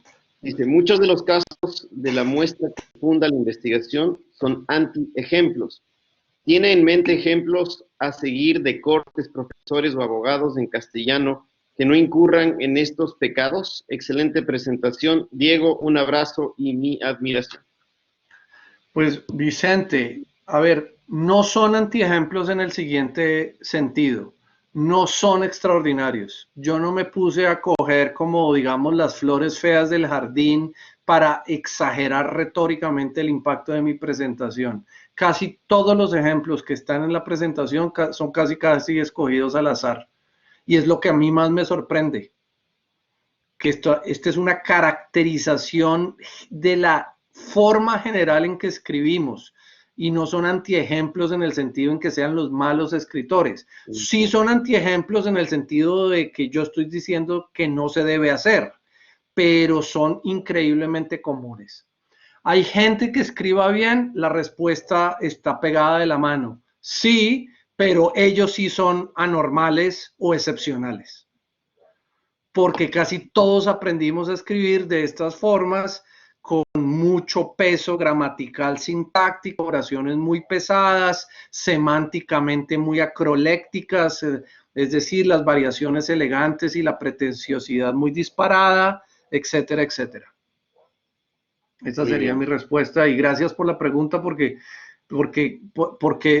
querido Vicente, Ah, no, está en Brooklyn, me encanta, qué bueno. Me encanta la pregunta porque sí quiero decirles a ustedes que yo no, digamos, la exposición estaría viciada si yo escojo las flores feas dentro de un jardín que en general es muy bonito. Y lo que les quiero decir es que todos estos párrafos realmente son lo que hay. Perfecto, muy claro. Profesor, en honor al tiempo, bueno, creo que podemos ir concluyendo. Hemos estado un tiempo importante y, bueno, y creo que todos hemos disfrutado mucho esta ponencia, que en efecto fue eso, fue un webinar formalmente, que es lo que queríamos, en la que podamos compartir ideas y que podamos analizar esto desde la lógica de los ejemplos, que es la mejor forma de verificar realmente cómo está operando el lenguaje y cómo están también generándose este estudio tan interesante sobre el lenguaje claro. Y por supuesto, acepto el reto de esta investigación, profesor López, cuente conmigo para eso. Y también quiero comprometer públicamente a algo. Eso lo tendremos que indagar, conversar luego, pero me parece que sería espectacular si podemos llevar a cabo un diplomado en la Universidad de Espíritu Santo sobre esta materia, es decir, un curso como algunos de los que usted está ya haciendo en otros países de la región, en México, por ejemplo, uno de los casos, que estoy seguro va a aportar muchísimo a toda la comunidad jurídica. Por eso el título de esta ponencia tan importante refleja eso, ¿no? Escritura jurídica y escritura judicial.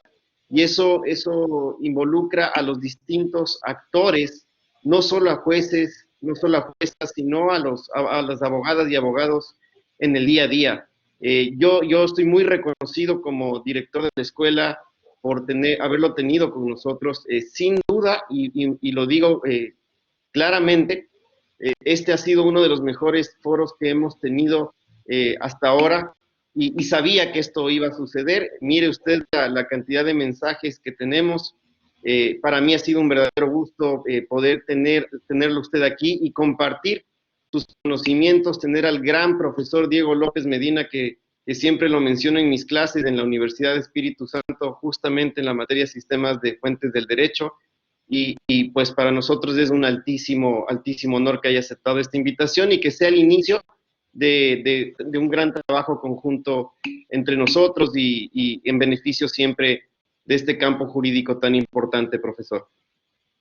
Pues gracias, Pablo, a ti. Tú sabes que te aprecio mucho y bueno, que trabajamos con mucho cariño en la educación de nuestros colegas, ojalá para que le podamos ofrecer a nuestras sociedades un derecho de buena calidad, una gestión adecuada de los conflictos, una resolución adecuada de los conflictos para que haya paz social y convivencia social. Ese es nuestro objetivo.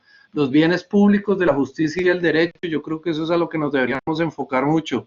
Yo creo que la gente sigue estudiando derecho porque quiere hacer carrera y quiere tener un trabajo. Eso está muy bien y es legítimo, pero nos debemos concentrar al mismo tiempo en los bienes públicos y en los servicios públicos que incluso como abogados privados proveemos, porque todo eso es parte de un servicio público y yo creo que debemos trabajar con mucho ahínco en eso, especialmente en estas épocas donde nos recuerdan que la vida sin vocación tal vez no vale la pena vivirla y que muchas cosas que nos parecían muy importantes no lo son tanto y ¿verdad? Que hay que encontrarse como con las cosas importantes que tienen que ver con el servicio, la atención al otro,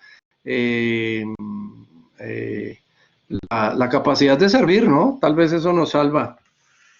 La plata y las otras cosas menos, pero lo que hacemos, los bienes públicos de la justicia y del derecho son muy importantes y yo siento que en las facultades y en nuestras prácticas están muy perdidas. Entonces sería bueno que empezáramos otra vez a hablar de eso. Por supuesto, excelente, comparto plenamente sus palabras y gracias nuevamente, profesor Diego López, por acompañarnos. Vamos a tener una muy corta sesión informativa sobre una de nuestras maestrías, pero profesor, no le quiero quitar más tiempo. Sé que tiene otras ocupaciones también y muchas gracias nuevamente por todo su tiempo y esta claridad, valga la precisión en este marco, con la que ha llevado adelante este importantísimo webinar para todos. Chao, gracias.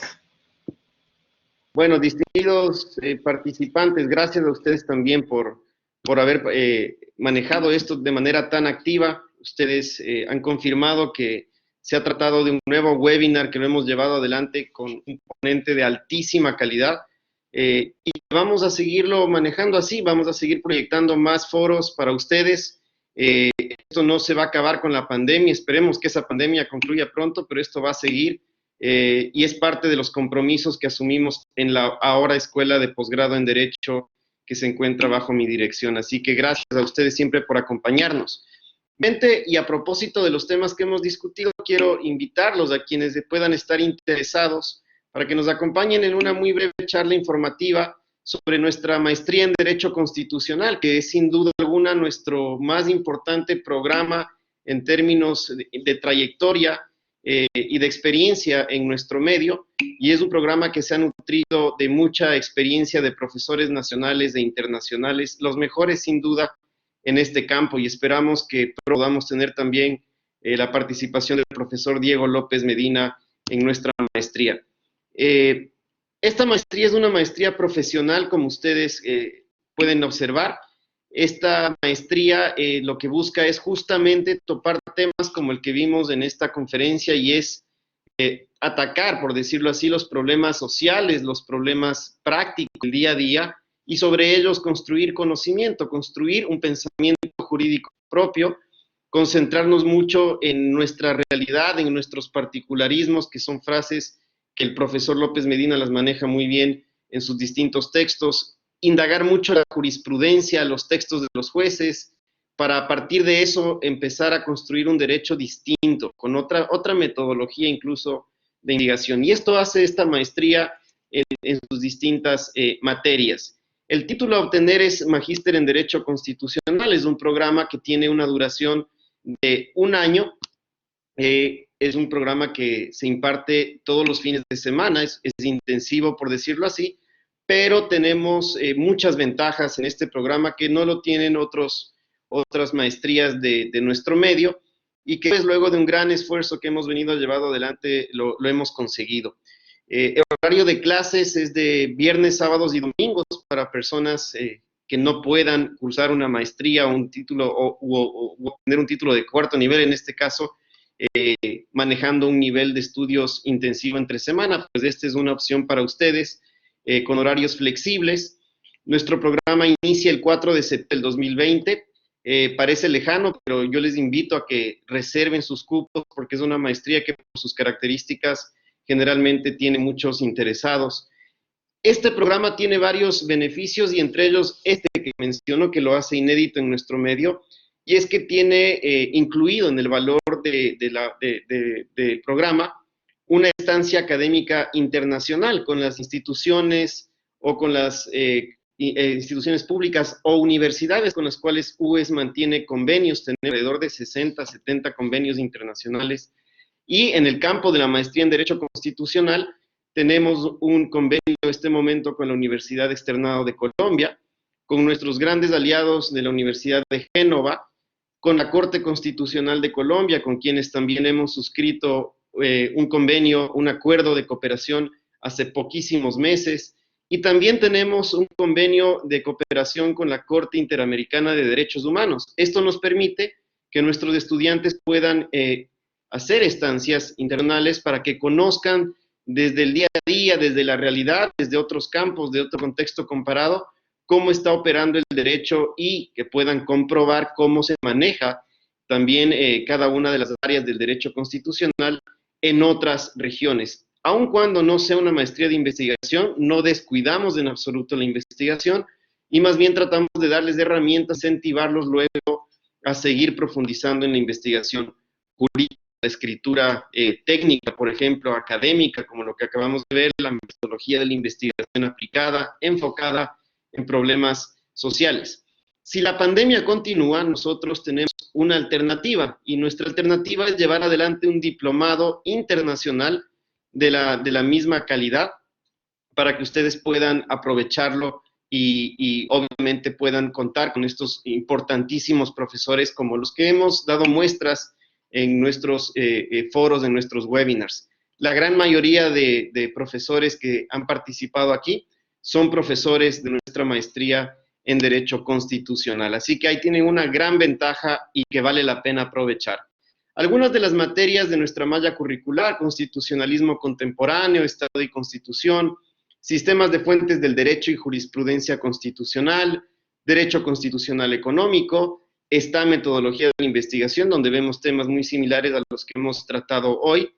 Tenemos también materias como teóricas, como teoría de los derechos fundamentales, argumentación jurídica, que a propósito tendremos muy pronto, lo anunciaremos pronto, un diplomado sobre argumentación jurídica con la Universidad de Génova, y vamos a poder contar con la participación de varios profesores de nuestra maestría, del caso de Paolo Comanducci, Pierluigi Chiassoni, quienes también son parte de nuestro programa.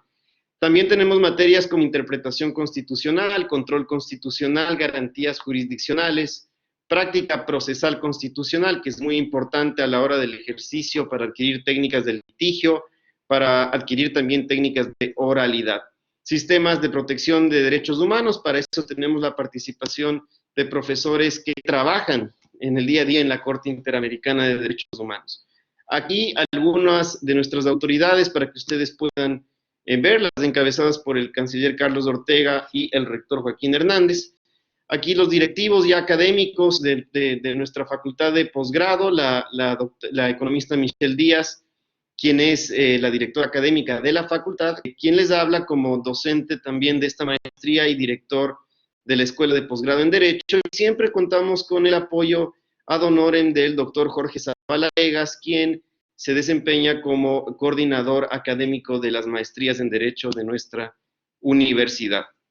Algunos de los profesores que mencionábamos y que los hemos tenido aquí: el profesor Paolo Comanducci, el rector de la Universidad de Génova; el profesor Carlos Bernal, que en este preciso momento está impartiendo un diplomado en modalidad virtual también en nuestra universidad, en la Escuela de Posgrado; el profesor Alexei Julio Estrada, quien es director jurídico de la Corte Interamericana de Derechos Humanos. Tenemos también la participación de la muy importante profesora Claudia Storini, quien es directora del área de Derecho de la Universidad Andina Simón Bolívar; del profesor Antonio de Cabo, de la Universidad Complutense de Madrid; del gran profesor Rodolfo Vigo, quien también nos ha acompañado en foros como estos, desde Argentina; del profesor Santiago Ortega, quien es profesor tiempo completo de nuestra universidad, que viene desde el Perú; el profesor Enrique Carpizo desde México, por mencionar algunos. Próximamente anunciaremos también ya la incorporación formal del profesor Richard Albert, quien también estuvo con nosotros en un foro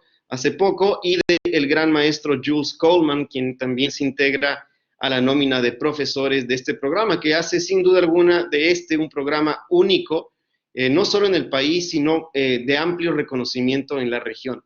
Profesores nacionales como la doctora Pamela Aguirre, el doctor Teodoro Verdugo, el doctor Andrés Martínez, el doctor Marco Nava, Sebastián López, Mauricio Maldonado, Milton Velázquez, Joel Escudero, que son lo mejor que hay realmente en nuestro medio, y eso es lo que buscamos, que nuestro programa se nutra de los mejores, para que en una sola institución, en un solo programa, puedan tenerlos a todos. El profesor Andrés Cervantes, Marco Morales, Jimena Ron, Daniel Erazo, Cristian Mazapanta, Daniel Rodríguez, Fabricio Chica, por mencionar algunos de nuestros profesores. Hay muchos más, por supuesto. Eso no quiere decir que sean menos importantes. Son todos de primer nivel, de primerísima categoría. Quiero darle la palabra muy brevemente a nuestra asesora comercial Lorena para que pueda comentarles un poco sobre el proceso de admisión y el valor de este programa tan importante. Por favor, Lorena, si es tan gentil. Buenas noches a todos, ¿cómo están? Mi nombre es Lorena Ganchoso, pertenezco al Departamento Comercial de la Facultad de Posgrado. Para las personas que están interesadas, el proceso de admisión conlleva llenar un formulario de admisión, entregarlo junto a su cédula de identidad y realizar el pago de inscripción de los $300, en este caso es el costo. Entregar los documentos en la universidad, realizar una prueba de actitud y realizar una prueba de inglés. Previo a esto, vamos a tener una entrevista con el director de la carrera, que es el doctor Pablo Alarcón, que ustedes conocen. De ahí, la siguiente diapositiva, por favor, ¿me ayudan? La entrega de los documentos que tienen que llegar a la universidad son los siguientes: 2 copias del certificado de votación, 2, en este caso, copia de la cédula de identidad, la copia a color del título notariado, 2 copias del registro del CENESID, 2 copias de hojas de vida actualizadas, 3 referencias personales, el carnet del Ministerio de Salud Pública en el caso de que exista una discapacidad, 2 fotos tamaños carnet. Por favor, Lorena, perdón la interrupción, nos están preguntando si puede repetir, por favor, el valor de la inscripción. Sí, el costo de la inscripción es de $300, ¿ok? Ahí está la versión del programa, el costo como indicado en los $300. El valor de la inversión comprende matrícula 1.100 y colegiatura de 10.800. Es decir, que la inversión total va a ser de $11.900. ¿Alguna novedad o inquietud? Por favor me comentan. Si tienen preguntas, pues les puedo ayudar, ¿sí?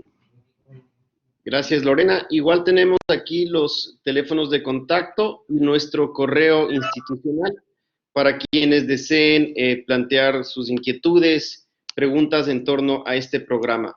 Es importante, y algo que me olvidaba, ratificar que el programa tiene una duración de 1 año, y esto involucra que la última materia de titulación, independientemente si ustedes optan por hacer un examen complexivo o un artículo académico de alto nivel, cualquiera de las 2 opciones tendrán que rendirlas en la última materia de la malla curricular. De esta forma se garantiza que el programa culmine en 12 meses y que no suceda esto, que es común en otros sitios, en los que los estudiantes culminan su programa y recién en ese entonces empiezan a trabajar en sus propuestas de titulación, lo cual seguramente les generará alguna dilación. Así que es importante que conozcan sobre este muy importante programa que ha marcado ya un precedente en nuestro país y que, como les digo, está en constante crecimiento, en constante innovación. Van a tener muchos privilegios como estudiantes de la Universidad de Espíritu Santo. Estos webinars abiertos al público, por supuesto que van a seguir aprovechándolos, pero también tenemos webinars dirigidos exclusivamente para nuestros estudiantes, también con profesores y ponentes de primer nivel, así que esos y muchas otras ventajas podrán tener si eligen a la Escuela de Posgrado en Derecho de la Universidad Espíritu Santo. Con eso, sin querer cansarles más, ustedes ya tenemos las 21 horas, hemos estado 2 horas conectados, disfrutando al máximo de esto que nos apasiona a todos. Yo quiero agradecerles. Fernanda, sí son todos los fines de semana, con excepción de un fin de semana entre la finalización de una materia y el inicio de la siguiente. Respetamos obviamente feriados también. Consecuentemente, les agradezco por todo, por su gran participación, por acompañarnos, y les planteamos la cita para que nos acompañen también la próxima semana. Tendremos 2 importantes foros. Reserven su cupo.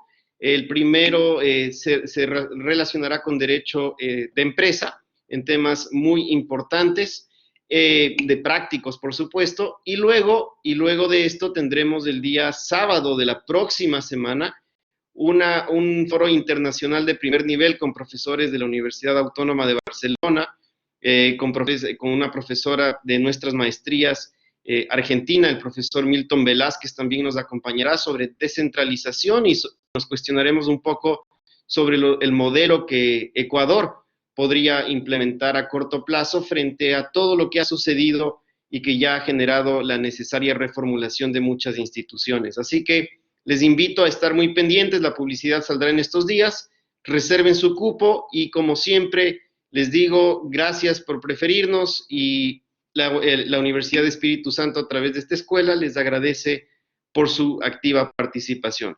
Muy buenas noches a todas y todos.